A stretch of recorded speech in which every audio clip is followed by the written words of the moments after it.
Hello my dear students, welcome back to PR Academy YouTube channel. Friends, as part of the RRB at the same time SSC related to basics of computers and applications, previous year MCQs ఏవైతే ఉన్నాయో మనం discuss చేయడం జరుగుతుంది. Already we have done 5 videos related to previous year MCQs. So మనం already 5 videos అయితే చేయడం జరిగింది. అసలు MCQs అనేవి ఎలా ఇస్తున్నాడు, ఏ టైప్ ఆఫ్ MCQs ఇస్తున్నాడో, మనం ఎలా చదవాలి, ఎగ్జామ్కి ఏ వేలో ప్రిపేర్ అవ్వాలి అనేది ఆల్రెడీ మనం గతంలో అడిగిన ప్రశ్నలు అడిగింది చేయడం జరుగుతుంది. సో ఇప్పుడు దాంట్లో భాగంగానే today we're going to discuss some more previous year MCQs. So this is the video number 6. So already మనకు 5 వీడియోస్ అయితే అప్లోడ్ చేయడం జరిగింది ఇంతకుముందు ఏవేవైతే మనం చేసామో. సో ఇప్పుడు మనం దానికి కంటిన్యూగా మనం మరికొన్ని గతంలో అడిగిన ప్రశ్నలు మనం చూద్దాం. ఓకే, చూడండి. Look at the first question. The process of taking out stored results out of physical memory of computer. So what is the meaning of this question? The meaning చూడండి, RRB NTPCలో మనకి 2020 ఈవినింగ్ స్లాట్లో మనకి అడిగాడు. The process of taking out results, ఏవైతే results ఉన్నాయో ఆ రిజల్ట్స్ని మనం తీసుకుంటే, the process of taking out results, the process of displaying results, ఏవైతే మనం రిజల్ట్స్ అనేవి తీసుకోవడం జరుగుతుందో లేదా రిజల్ట్స్ అనేవి చూడటం జరుగుతుందో దాన్ని ఏమంటాము? We can call it as output process అంటాము. So the answer is output process. Okay, answer ఏంటంటే దీనికి అవుట్పుట్ ప్రాసెస్ అంటే దాని అర్థం ఏంటి? టేకింగ్ అవుట్ రిజల్ట్స్ అంటే తీసుకోవడాన్ని, టేకింగ్ అవుట్ రిజల్ట్స్ తీసుకోవడాన్ని ఏమంటాము? అవుట్పుట్ అనమాట. అంటే మనకి ఏదైనా ఒక రిజల్ట్ అనేది వచ్చింది అనుకోండి, మనకి దాన్ని ఏమంటాం? అవుట్పుట్ వచ్చింది అంటాం కదా. సో అది దాని అర్థం. నెక్స్ట్ ఇన్పుట్ ప్రాసెస్ అంటే ఏంటి? గివింగ్. ఇన్పుట్ ప్రాసెస్ అంటే ఏంటి? గివింగ్ అనమాట. అంటే ఇన్పుట్ అనేది ఇవ్వడము, ఇన్పుట్ అనేది ఇవ్వడము. గివింగ్ అంటే ఏంటి? ఇవ్వడం. సో ఇన్పుట్ అంటే ఇవ్వడము, అవుట్పుట్ అంటే తీసుకోవడం అనమాట. Okay, next processing. ఈ ప్రాసెసింగ్ అంటే ఏంటి? మనకి ఇన్పుట్ని కన్వర్ట్స్ ఇంటూ అవుట్పుట్. సో ఈ ప్రాసెసింగ్ అనేది ఎవరు చేస్తారు? CPU అనేది చేస్తుంది. The CPU converts from input to output. So ఇన్పుట్ని అవుట్పుట్గా మనకి ఎవరు కన్వర్ట్ చేస్తారు అంటే CPU అనేది మనకి ఇన్పుట్ని అవుట్పుట్గా కన్వర్ట్ చేస్తుంది. ఇన్పుట్ అంటే ఇవ్వడము, గివింగ్. అవుట్పుట్ అంటే తీసుకోవడము, టేకింగ్. ఓకే, నెక్స్ట్ ప్రోగ్రామింగ్ అంటే this is entirely different. So ఈ రెండు ప్రోగ్రామింగ్ కాదు, ప్రాసెసింగ్ కాదు, నెక్స్ట్ ఇన్పుట్ ప్రాసెస్ కాదు, మనకి ఇక్కడ అవుట్పుట్ ప్రాసెస్ అనేది రైట్ ఆన్సర్ అనమాట. So that is the first question answer. Next second question చూడండి. Which of the following is used to receive and send computer files over telephone lines? Okay, computer data అనేది telephone lines ద్వారా మనం పంపిస్తే దేని ద్వారా పంపిస్తామో అని అడుగుతున్నాను. అంటే డేటా అనేది టెలిఫోన్ లైన్స్ ద్వారా తీసుకున్న, టెలిఫోన్ లైన్స్ ద్వారా మళ్ళీ డేటాను పంపించిన, we are sending and receiving the data over telephone lines. How can is it possible? So ఎలా పాసిబుల్ అవుతుంది? ఏ డివైస్ ద్వారా పాసిబుల్ అవుతుంది అంటే మనకి ఇక్కడ ఏ డివైస్ ద్వారా పాసిబుల్ అవుతుంది? మోడెమ్ ద్వారా అనమాట. సో ఇక్కడ మోడెమ్ ఫుల్ ఫామ్ ఏంటి? What is the full form of modem? Modulator, demodulator. Okay, full form of modem ఏంటి? Modulator, demodulator. అసలు ఈ మోడెమ్ అనేది ఏంటి మనకి? ఇది ఒక networking device. So modem is a networking device. Modem is a networking device. So ఇక్కడ చూడండి, MICR అంటే ఏంటి? Already we have discussed about MICR. Magnetic kick, magnetic ink, character recognition, character recognition. So ఇది ఏం చేస్తుంది?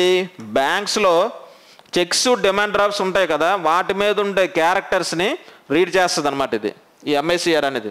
నెక్స్ట్ ఫ్లాపీ డిస్క్ అనేది ఏంటి? ఇది ఒక స్టోరేజ్ డివైస్. ఫ్లాపీ డిస్క్ అనేది ఇది ఒక స్టోరేజ్ డివైస్ అనమాట. నెక్స్ట్ లైట్ పెన్ అనేది ఇది ఒక input device. Light pen is a input device.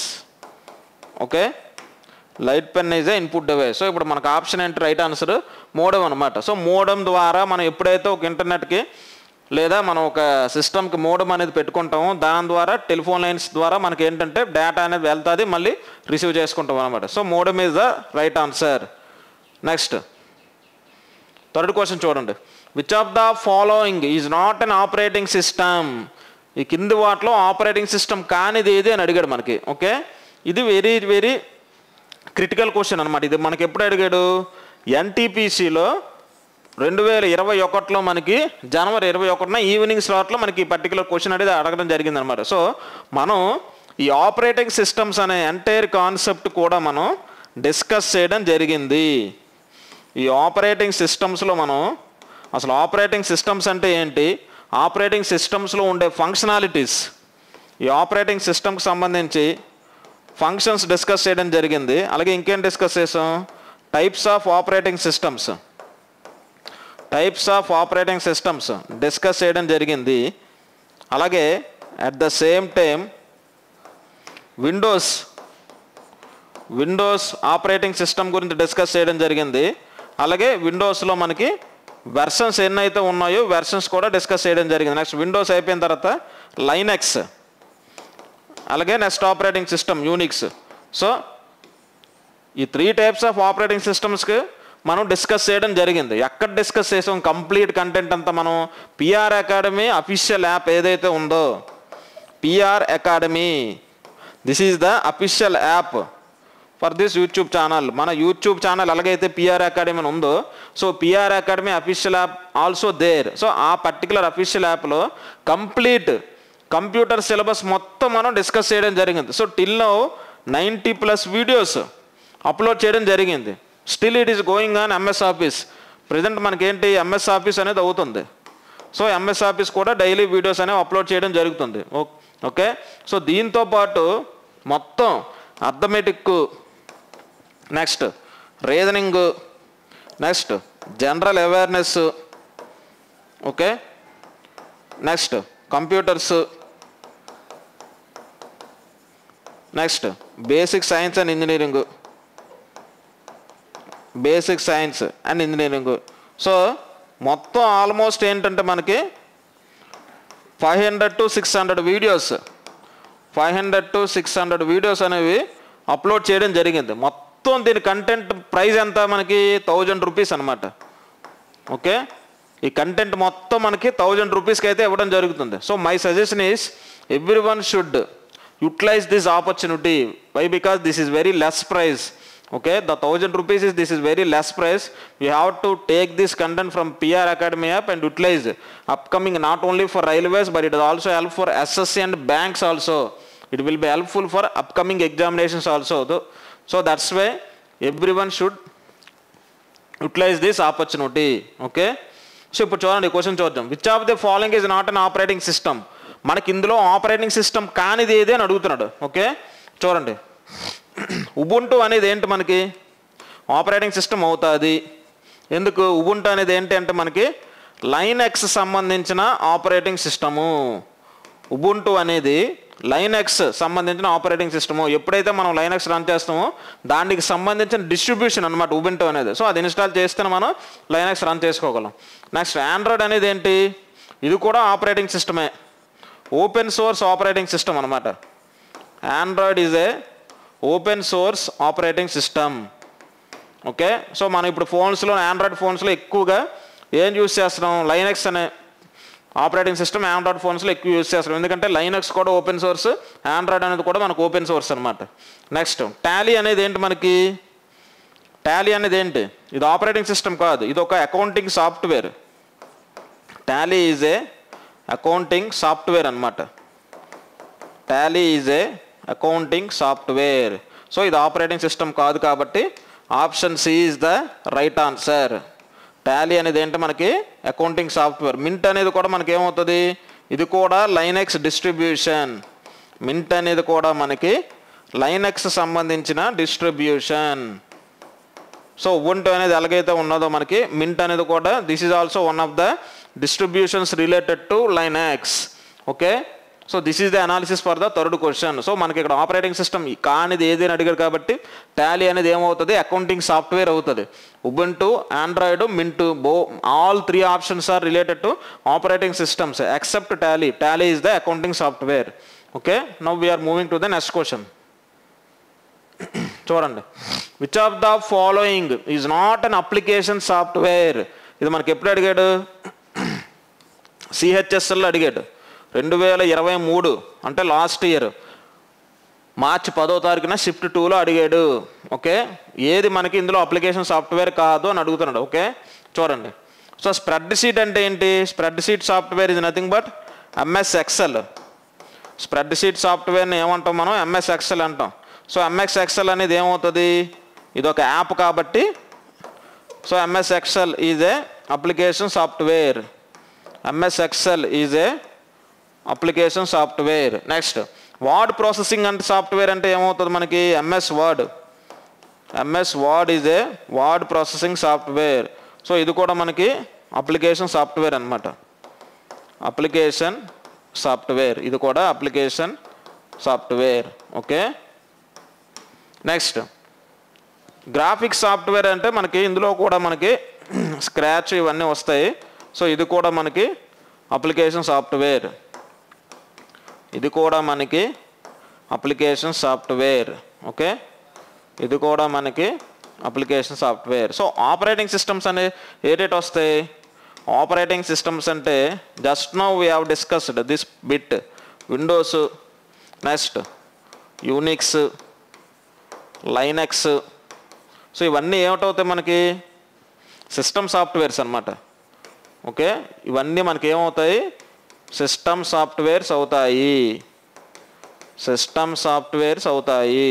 So మనకి ఆపరేటింగ్ సిస్టమ్స్ ఇది మనకి రైట్ ఆన్సర్ అనమాట. అప్లికేషన్ సాఫ్ట్వేర్ కిందకి రాదు, సిస్టమ్ సాఫ్ట్వేర్స్ కిందకి వస్తుంది అనమాట ఆపరేటింగ్ సిస్టమ్స్ అనేది. గ్రాఫిక్స్ సాఫ్ట్వేర్, అలాగే at the same time MS word, MS Excel ఇవన్నీ కూడా మనకి ఎందులోకి వస్తాయంటే అప్లికేషన్ సాఫ్ట్వేర్లోకి వస్తాయి. నెక్స్ట్ క్వశ్చన్ చూడండి. Dash is not a valid option of the office button in MS word 2007. ఇది ఎప్పుడు అడిగాడు మనకి? ఎన్టీపీసీ 2021లో అడిగాడు. చూడండి, ఎంఎస్ వర్డ్లో మనకి ఇచ్చిన 4 ఆప్షన్స్లో ఏ ఆప్షన్ ఉంటుంది, ఏ ఆప్షన్ ఉండదు అని చెప్పి మనకు అడిగాడు అనమాట. ఓకే, చూడండి. ప్రింట్ అంటే ఏంటి? మనం Ctrl+P అంటే ఏదైనా ఒక పేపర్ మని రాసిన తర్వాత ప్రింట్ ఇవ్వాలనుకుంటే ప్రింట్ ఆప్షన్ అనేది యూజ్ చేస్తాం అనమాట. So Ctrl+P is the short cut for print. Next save అయితే సేవ్ చేయడానికి ఇది Ctrl+S అనమాట. Ctrl+S అనేది సేవ్. నెక్స్ట్ సేవ్ అంటే ఏంటి? అగైన్ మళ్ళీ రీప్లేస్ చేయడానికి.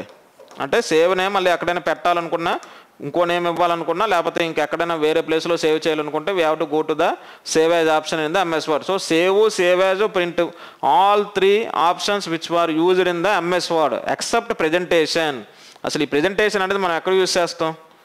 ఈ ప్రెజెంటేషన్ అనే వర్డ్ మనం ఎక్కడ యూజ్ చేస్తాం అంటే ఎంఎస్ పవర్ పాయింట్లోనే. ఓకే, ప్రెజెంటేషన్ అనే వర్డ్ మనం ఎక్కడ యూజ్ చేస్తాము అంటే ఎంఎస్ పవర్ పాయింట్లో యూజ్ చేస్తాము.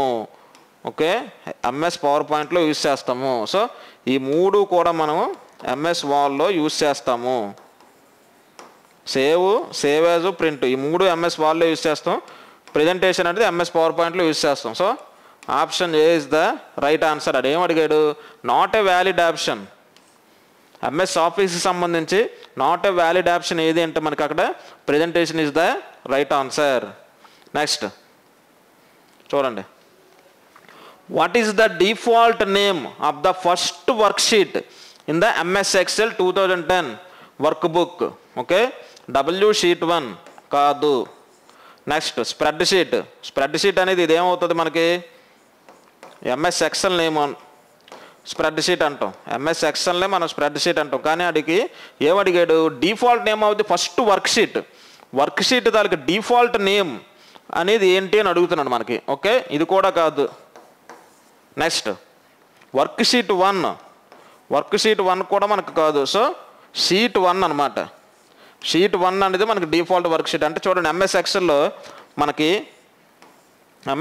ఏంటంటే కిందన left side Sheet-1, okay, next Sheet-2, okay, next Sheet-3 అని చెప్పి మనకి 3 ఆప్షన్స్ ఉంటాయి.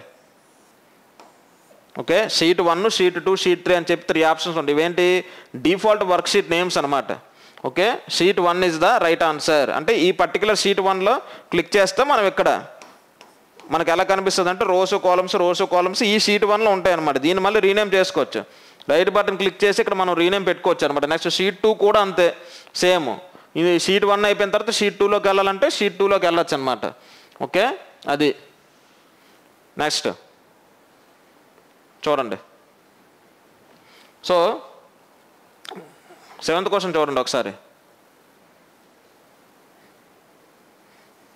What is the 7th question? By default how many work sheets are there in MS Excel work book? So డిఫాల్ట్గా మొత్తం ఎన్ని వర్క్ షీట్స్ ఉంటాయి అని చెప్పి అడుగుతున్నాడు అనమాట. సో ఇప్పుడే మీకు చెప్పాను మనకి డిఫాల్ట్గా ఎన్ని వర్క్ షీట్స్ ఉంటాయని చెప్పాను. సో డిఫాల్ట్గా మనకి ఎంఎస్ ఎక్సెల్ ఓపెన్ చేస్తే how many work sheets are there మొత్తం 3 టైప్స్ ఆఫ్ వర్క్ షీట్స్ అనేవి మనకి డిఫాల్ట్గా ఉంటాయి. If you add more than 3 sheets it's your ways. But మనకి డిఫాల్ట్గా ఎంఎస్ ఎక్సెల్లో ఏంటంటే 3 వర్క్ షీట్స్ అనేవి ఉంటాయి అన్నమాట. Okay, 3 work sheets. Suppose if you open this work sheet 1 ఆటోమేటిక్గా మనకేంటి రోస్ కాలమ్స్ మనకి ఉంటుంది ఈ వర్క్ షీట్లో. అంటే ఈ షీట్ 1లో రోస్ కాలమ్స్ అనేవి ఉంటాయి. నెక్స్ట్ ఈ షీట్ 2లో రోస్ కాలమ్స్ ఉంటాయి. ఈ షీట్ 3లో రోస్ కాలమ్స్ ఉంటాయి అనమాట. అంటే every sheet has its own work sheet. ప్రతి షీట్కి మనకి ఓన్గా ఎక్సెల్ ఉంటుంది, ఓన్గా వర్క్ షీట్ ఉంటుంది అనమాట. ఓకే, సో డిఫాల్ట్గా ఎన్ని షీట్స్ ఉంటాయంటే మనకి 3 షీట్స్ అనేవి ఉంటాయి. ఓకే, బై డిఫాల్ట్గా ఎంఎస్ ఎక్సెల్లో మనకి 3 షీట్స్ అనేవి ఉంటాయి అన్నమాట. So option C is the right answer. ఇది మనకి ఎప్పుడు అడిగాడు? ఎన్టీపీసీ 2021లో అడిగాడు ఈవినింగ్ స్లాట్. చూసారా ఎన్ని క్వశ్చన్స్ అడుగుతున్నాడు మనకి. ఒక్క ఎంఎస్ ఆఫీసే కాదు, నెట్వర్కింగ్లోంచి అడుగుతున్నాడు, నెట్వర్క్ డివైజెస్లోంచి అడుగుతున్నాడు, నెక్స్ట్ ఇంకా ఇన్పుట్ డివైజెస్ అడుగుతున్నాడు, స్టోరేజ్ డివైజెస్ అడుగుతున్నాడు, ఆపరేటింగ్ సిస్టమ్స్ అడుగుతున్నాడు, నెక్స్ట్ మెమోరీ నుంచి అడుగుతున్నాడు, ఎంఎస్ వాల్లోంచి అడుగుతున్నాడు, పవర్ పాయింట్, ఎంఎస్ ఎక్సెల్, మొత్తం అన్ని క్వశ్చన్స్ కూడా మనకి అడగడం జరుగుతుంది. సో అర్థమైందా? సో అందుకే మీరు ఏం చేస్తారు, don't take light as the computer subject light తీసుకోవడానికి వీల్లేదు. మొత్తం అన్ని కాంపిటేటివ్ ఎగ్జామ్స్కి ఉపయోగపడుతుంది కాబట్టి this is very very important subject. Okay, so this is all about today's session. I hope you all understand today's session. Next class we will meet with another MCQ series related to railways and SSC. Okay, thank you everyone.